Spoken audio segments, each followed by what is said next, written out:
Hello students, आज हम complex number start करेंगे। Class 11th complex number. आइए।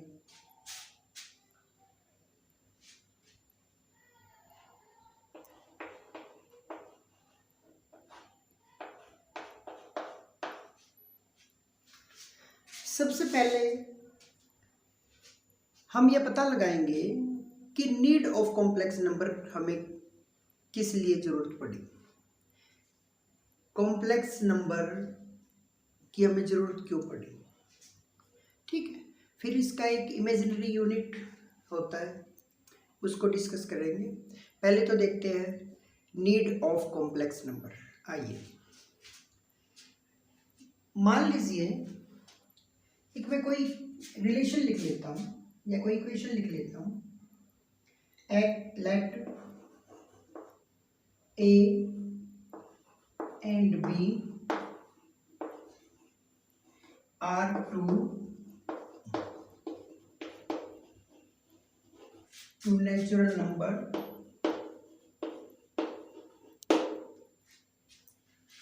such that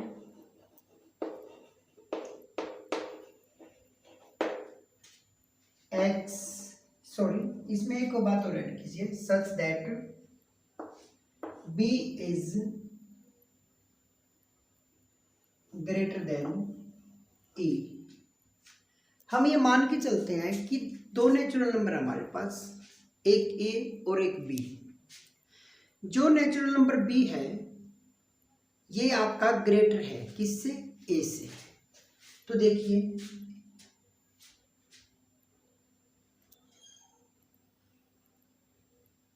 हम मान लेते हैं x plus b is equal to A.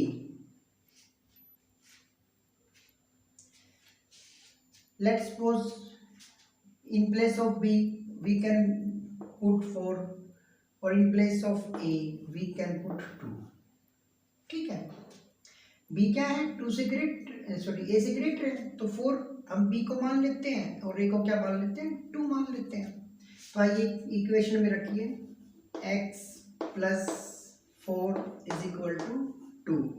It becomes x is equal to 2 minus 4।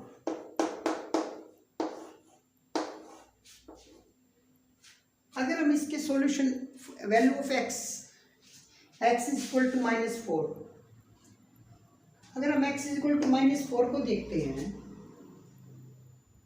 Sorry 2 minus 4 is equal to minus 2,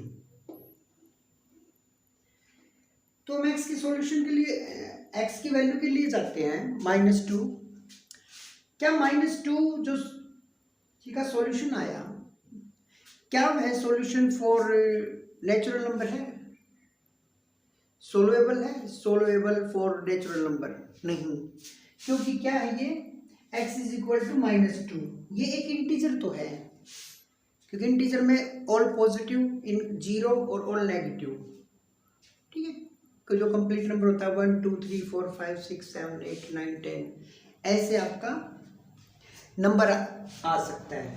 ये यहाँ पे इंटीजर आया तो बोल हम लिख सकते हैं it is not solvable for natural number.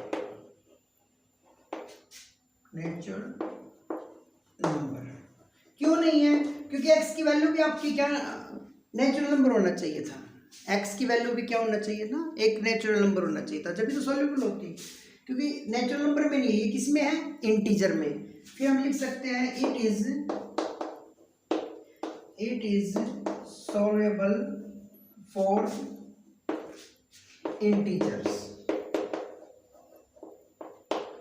ठीक है, इंटीजर्स के लिए सॉल्व कर सकते हैं, इंटीजर वैल्यू है। ठीक है, अभी एक नेक्स्ट केस और देखते हैं, रब कर देते हैं। इसको नोट करना चाहो तो कर सकते हो।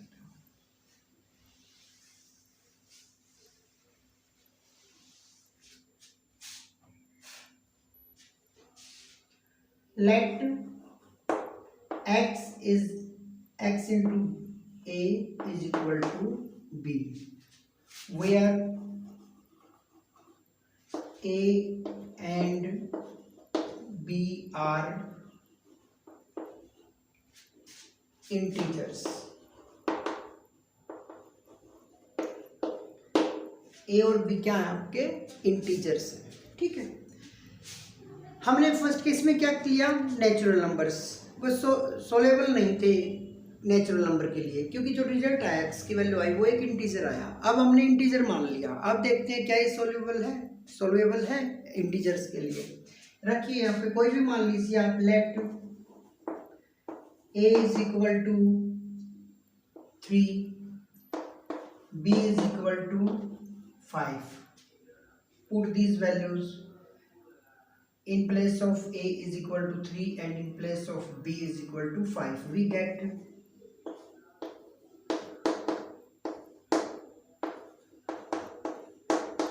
5/3. It is not solvable for integers. It is solvable for rational number.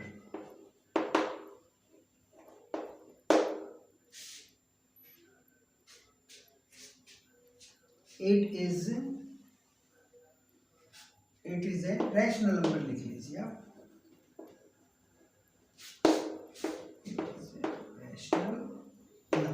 Clear. अब इस इक्वेशन को भी हम किसके लिए सॉल्व नहीं कर पाए, हमने 2 इंटीजर्स को लिया और रिजल्ट को देखा, तो रिजल्ट क्या है आपका, इंटीजर ना आके एक रैशनल नंबर आ गया। रैशनल नंबर आप जानते हो p/q फॉर्म में होता है, p और q को-प्राइम मीन्स उन दोनों नंबर्स का HCF 1 से ज़्यादा नहीं होना चाहिए, और p/q जो डिनोमिनेटर में q लिखा है इज नॉट इक्वल टू 0। अगर वो 0 के इक्वल हो जाएगा तो केस क्या हो जाएगा, नॉट डिफाइंड हो जाएगा। किसी भी नंबर के अपोल में अगर 0 आता है तो उस केस में क्या हो जाता है, नॉट डिफाइंड हो जाता है। ये हम मान के चलते हैं कि भाई आप 10th क्लास से आप पास करके आए हो, तो वहाँ ये क्लियर हो जाता है। फिर भी मैं साथ साथ आपको बता रहा हूँ कि नेचुरल नंबर क्या होते हैं, इंटीजर्स क्या होते हैं और नेचुरल नंबर क्या होते हैं। एक स्पेशल वीडियो बना देंगे नंबर सिस्टम पे कंप्लीट। ओके, आइए देखते हैं। आइए अब एक और इक्वेशन लेते हैं।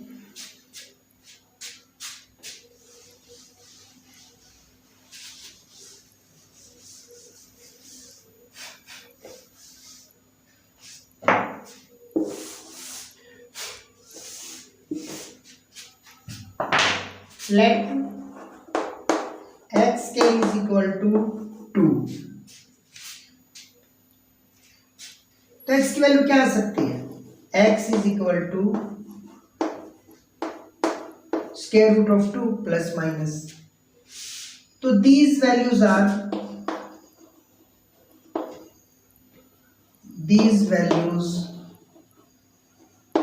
of x are irrational.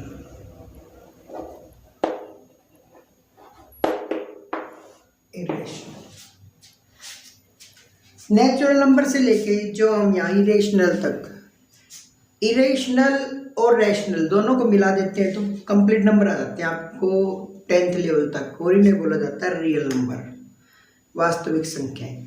तो रियल नंबर हम 10th तक डिस्कस कर चुके हैं। 10th में एक जैसे हम क्वाड्रेटिक इक्वेशन में सॉल्व करते थे, under the square root negative number आ जाता था। जैसे आप d निकालते थे, discriminant is equal to b square minus 4ac। तो इसमें आपके जैसे सॉल्व करने पे b square minus 4ac something कोई नेगेटिव क्वांटिटी आ जाती थी, तो हम ये बोल के छोड़ देते थे कि भाई these roots are not real. अब रियल रूट्स नहीं है तो हम उनको निकाल नहीं सकते, तो वहीं पे हम इसको क्या कर देते थे, छोड़ देते थे, नॉट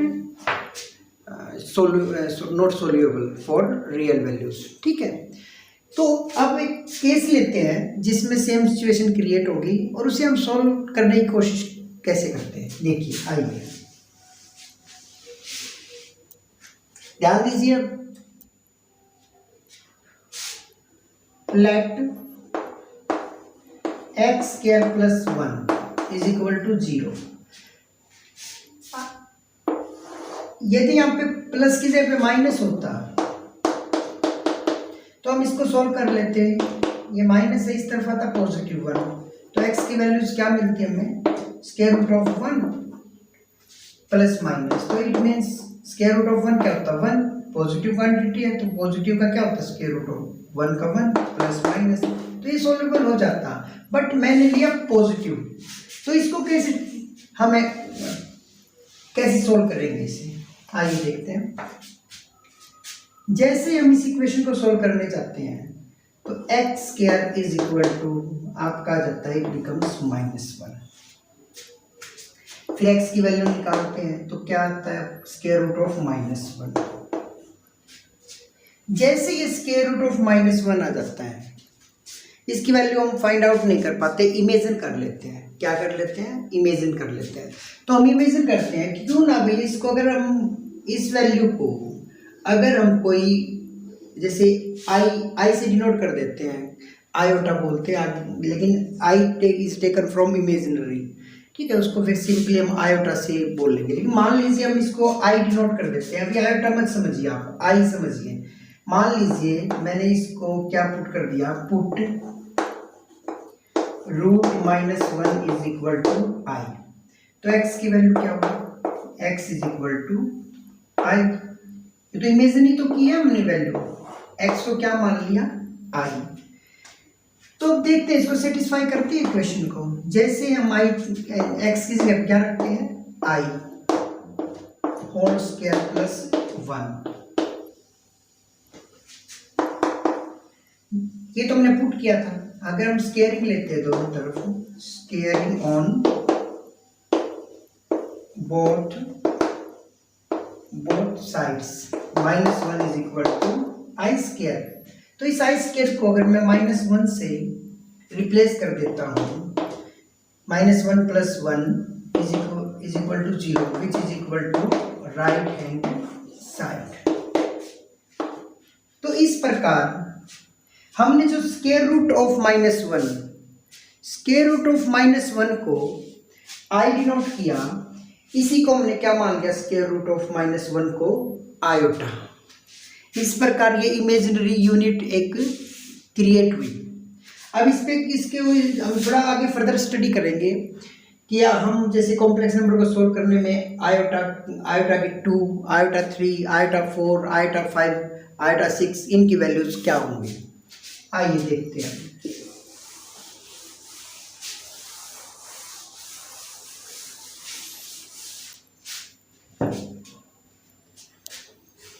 हम किस रिजल्ट तक आ चुके हैं, हम आ चुके हैं कि root under the square root of -1 is equal to i. Squaring लीजिए। अब मैं अपना मैथमेटिकल जो आपके मैथमेटिक्स का यूज करिए, squaring on both sides, squaring on both sides. तो क्या होगा, स्केयरिंग से स्क्वायर रूट कैंसिल हो जाएगा, -1 is equal to iota square. अब दोनों तरफ आयोटा से मल्टीप्लाई कीजिए, ये आपका सेकंड केस, ये आपका फर्स्ट केस। अब आयोटा से मल्टीप्लाई करेंगे, -1 into iota is equal to iota square into i, ये हो जाएगा आपका माइनस आयोटा, और बेस से में पावर क्या हो जाएंगी, ऐड हो जाएंगी। तो आयोटा की क्यूब क्या है आपका, माइनस आयोटा। तो इस आयोटा को हम लिख ही देते हैं, इसको क्या बोला जाता है, आयोटा, ठीक है। आयोटा किसको बोला जाएगा, under the square root i को जो हमने 1 को जो आई मानना है, इस आई को आयोटा बोला जाएगा। आयोटा की वैल्यू अगर आपसे पूछी जाती है तो under the square root of -1, under the square root of -1 iota cube. फिर आयोटा से मल्टीप्लाई करिए आप दोनों तरफ, minus iota into iota is equal to iota 4। तो ये क्या बनेगा, माइनस आयोटा स्क्वायर आयोटा 4। तो आयोटा स्क्वायर है जो आपका, आयोटा स्क्वायर की वैल्यू क्या है, आयोटा स्क्वायर की वैल्यू यहाँ से अगर देखते हैं तो -1 मिलता है।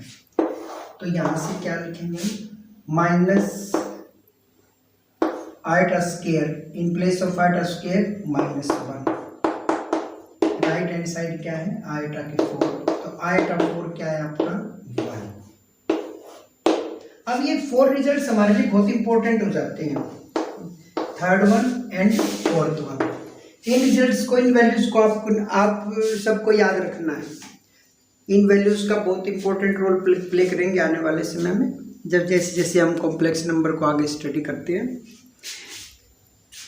आइए देखिए इनकी वैल्यूज फाइंड आउट करने की कोशिश करते हैं।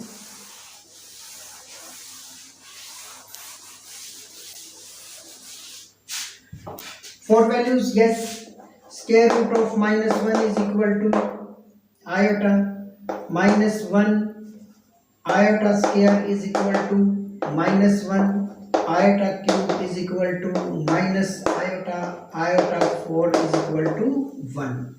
These 4 results. Remember these values. Okay. Now we have to find out. Iota raised to power 7. Iota raised to power 7. क्या होगा आयोटा रेज टू पावर 7?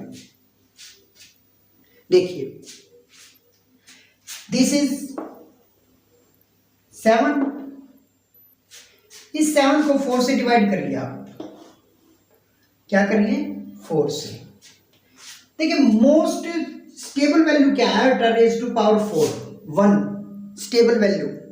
अब देखिए इसमें आयोटा स्क्वायर -1 है, तो आयोटा 4 क्या होगा +1 हो जाएगा। तो इसमें प्लस माइनस डिपेंड करेगा कि हम पावर क्या लेते हैं, बट आयोटा 4 है तो iota 4 always, iota completely power अगर हम 2 लेते हैं 3 लेते हैं तो ये 4 का मल्टीपल आता जाएगा। तो आयोटा 4 1 है, 1 की पावर हम कितनी भी लेते हैं तो 1 raise to power any value, तो ऑलवेज वी गेट 1। क्लियर? आइए देखते हैं, अगर हमें आयोटा रेज टू पावर 7 की वैल्यू फाइंड आउट करना है तो इस पावर को 4 से डिवाइड कीजिए आप, 4 1 जा 4, 7 - 4 इज इक्वल टू 3। तो क्या मैं इसको ऐसे नहीं लिख सकता, आयोटा रेज टू पावर 4 जिससे डिवाइड 4 से किया 4 लिखिए, आपका 1 पे गया, 4 1 जा 4, और जो रिमाइंडर बचता है फिर आयोटा लीजिए और उसकी पावर रख दीजिए, जो रिमाइंडर बचे, जैसे 3 बचा यहाँ पे, 3 को रेज टू पावर आयोटा रख दीजिए। अब ये आपका किसके इक्वल है, आयोटा रेज टू पावर 7 बिल्कुल है। देखो 4 1 जा 4, आयोटा की पावर 4, आयोटा की पावर 3, तो इट मीन्स आयोटा की पावर 7। तो इसको सोल्व करते हैं तो वही वैल्यू मिलेगी जो आयोटा 7 की है। आइए, आयोटा की power 4 it is equal to 1, iota की power 3 which is equal to minus iota, it becomes plus minus iota 1 जा आयोटा, तो आपका आयोटा रेज टू पावर 7 क्या है आपका -1। आइए एक और वैल्यू लेते हैं, एक और सम देखते हैं।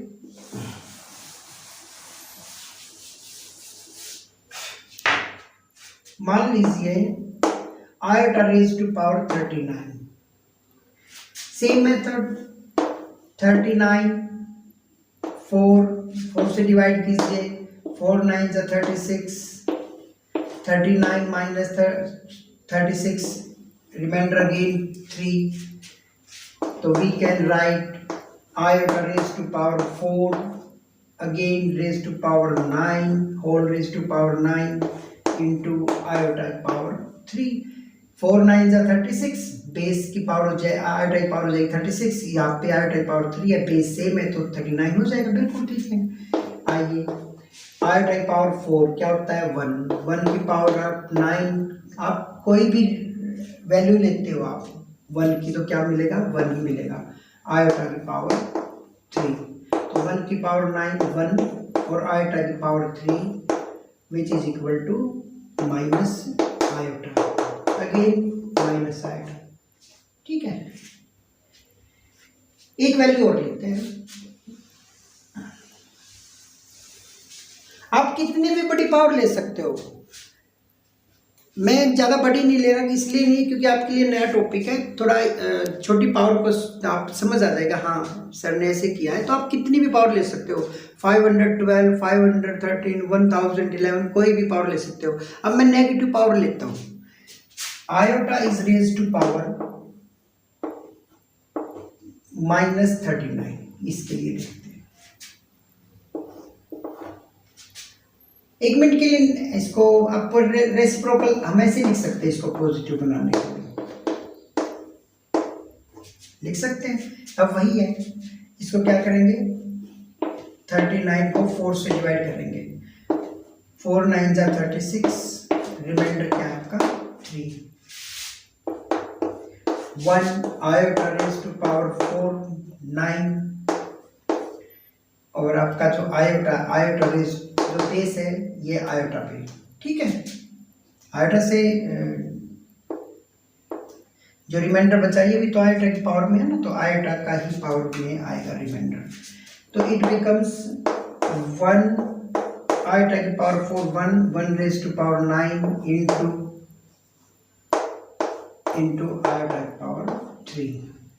आगे चलिए, 1 की पावर 9 है तो क्या है 1, आयोटा रेज टू पावर 3, तो it becomes minus iota, 1 bye minus iota. अब हम क्या लिख सकते हैं, 2 मेथड्स हैं इसको सोल्व करने के। जैसे ही आयोटा आपको नीचे मिलता है, जैसे आयोटा रेज टू पावर 1 है, क्योंकि 2 होगी तो उसकी जगह आप क्या लिख सकते हो -1, 3 होगी तो क्या लिख सकते हो माइनस आयोटा, आयोटा की 4 है तो 1 लिख सकते हो, आयोटा की 4 से ज़्यादा बचेगा ही नहीं, क्योंकि आप 4 से डिवाइड करोगे तो रिमाइंडर 3 से ज़्यादा आएगा ही नहीं, ठीक है। तो अब आपका आयोटा है, तो आयोटा से ऊपर मल्टीप्लाई कीजिए और आयोटा से नीचे मल्टीप्लाई कीजिए, आयोटा बन जा आयोटा और ये क्या हो जाएगा minus iota square, iota square की वैल्यू क्या है -1, बाहर क्या है माइनस, तो it becomes iota divide by 1, तो ये आपका आयोटा आंसर आ जाएगा। 1 लिखो या मत लिखो, आयोटा डिवाइडेड बाय 1, ठीक है। अब एक ऐसे भी कर सकते हो, बिकॉज क्योंकि हम आयोटा है जो इसको हम डिनोमिनेटर में नहीं छोड़ते, इसलिए उसको ऊपर नीचे डिवाइड कर देंगे। एक मेथड और है, अगर आप ऐसे करना चाहो तो ये भी है, आंसर सेम आएगा दोनों से। आप 1 बाय क्या था आपका 1 बाय माइनस आयोटा, तो आप 1 की वैल्यू क्या होती है, 1 की वैल्यू होती है आयोटा की 4, रख लीजिए आयोटा 4, नीचे क्या है माइनस आयोटा, बेस सेम है, प्लस माइनस माइनस आयोटा ये 1 है तो बेस सेम है तो पावर क्या आएगा 3, तो माइनस आयोटा क्यूब क्या है, आयोटा क्यूब है minus iota, minus minus plus आएगा, ये आपका आंसर है, ठीक है। अब आगे स्टडी करेंगे नेक्स्ट वीडियो में। Okay, thank you for watching, जय हिंद।